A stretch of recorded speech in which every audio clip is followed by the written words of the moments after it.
Salam dəyərli izləyicilər. Evlə hasar arasında məsafə nə qədər olmalıdır? Gəlin bunu aydınlaşdıraq.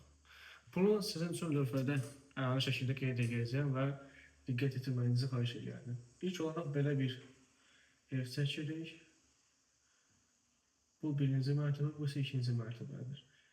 Deməli, sıfır nöqtəsindən damın altına qədər olan məsafədə bir mərtəbəni 3 metr götürsək, bu isə toplasaq cəm eləyəcək 6 metr. Deməli, 2 mərtəbənin cəmi 6 metr edir.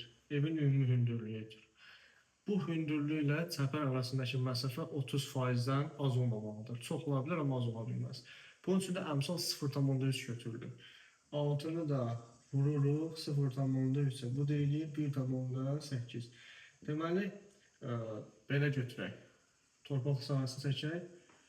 Evlə hasar arasındakı məsafə hər tərəfli 1,8 metr olmalıdır. Bu isə bu qanunvericilikdə 45 dərəcə damın ölçüsü olmalıdır. Əgər dərəcə dəyişdikdə isə əmsallar da dəyişir, artıq əmsallar artmaya doğru gedir.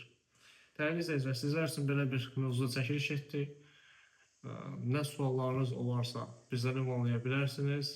Görüşənədək.